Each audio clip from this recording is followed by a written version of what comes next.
In its latest State of the Economy report, the Reserve Bank of India has said that the net foreign direct investment between the period April to November 2023 stood at $13.5 billion. It was 31% down when compared to the same period of the previous year, when it was $19.7 billion. Net FDI is FDI inflow minus FDI outflow, which includes repatriation and disinvestment. According to the RBI report, net FDI has been on a decline for some time.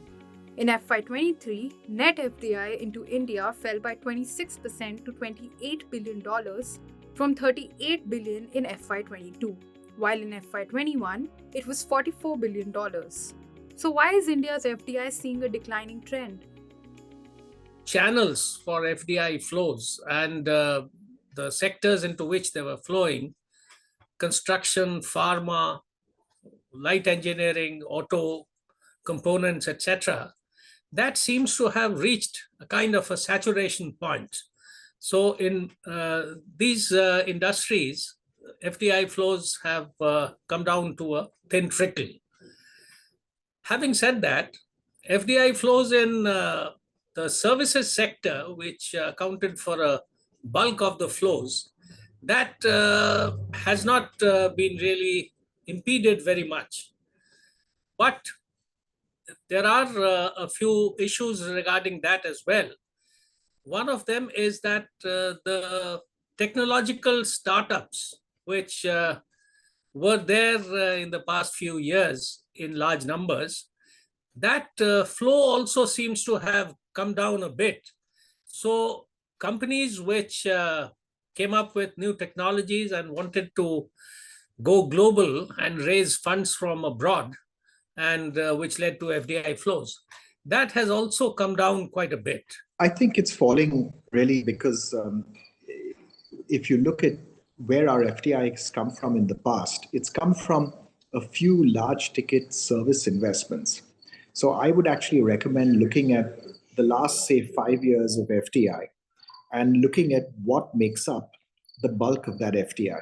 So, for example, in a single year, we had the Walmart investment in Flipkart. And that accounted, I think, for almost half of our FDI in that year, just that single investment.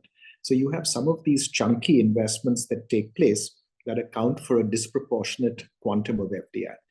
Where we have, I think, always lacked in FDI is in FDI for normal run-of-the-mill manufacturing plants, especially manufacturing plants that are aimed at export.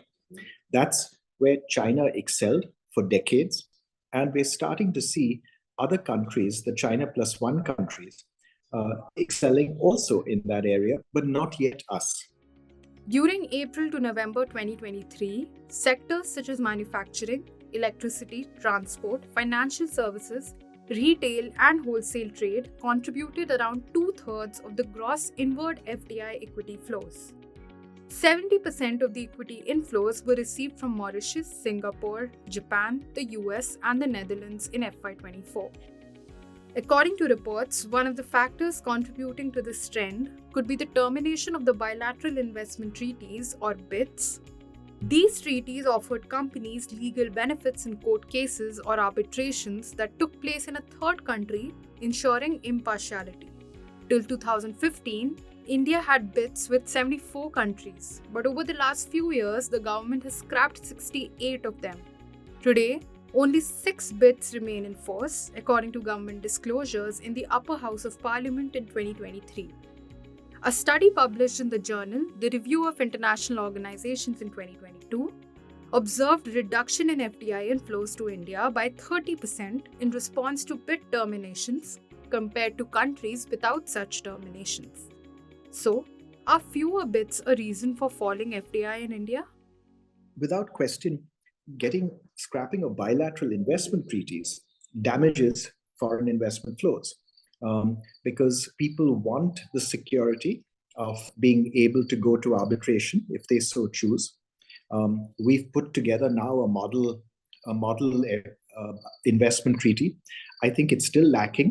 I don't think foreign firms and foreign countries find it attractive.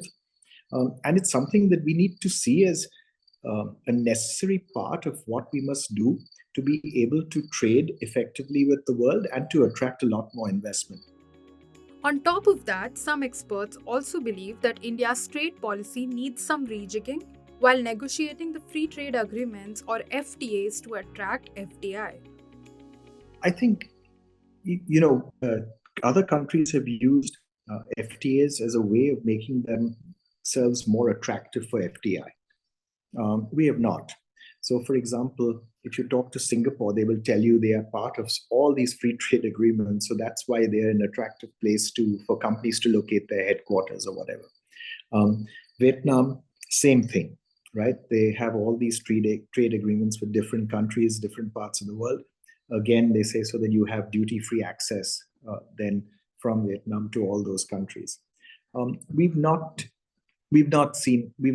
That's not been part of our trade policy mindset. And I think it's a good shift if we want to be serious players in export-oriented manufacturing.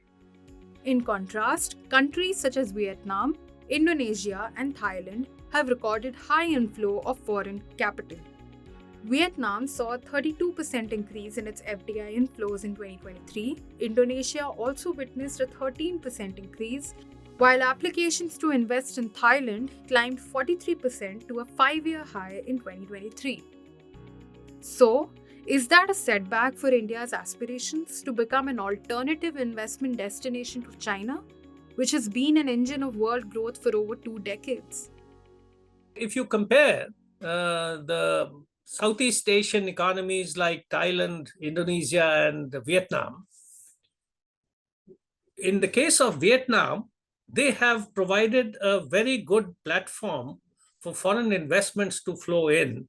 And in terms of facilitation, in terms of access to the ports, airports, etc., it is far ahead, if I may say so, than India in terms of the logistics infrastructure and the time taken to export. Because Vietnam by itself does not provide a very large domestic market. So most of the foreign investments which are coming into Vietnam are for exports. Similarly, in the case of Thailand also, to my knowledge, the logistics infrastructure has already been put in place and it is more efficient than that of India. Experts agree that global slowdown has indeed affected India more than its competitors such as Vietnam, Indonesia, or Thailand. To attract more foreign capital, India needs to have better policies and less regulations. It should also become regionally competitive and export-driven rather than consumption-driven.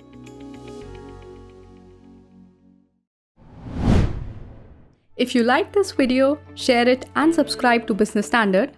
For more news, views and insights, log on to www.business-standard.com. Do also follow us on YouTube, Twitter, Facebook, Instagram, Telegram and LinkedIn. He's making plans for an early retirement. Business Standard.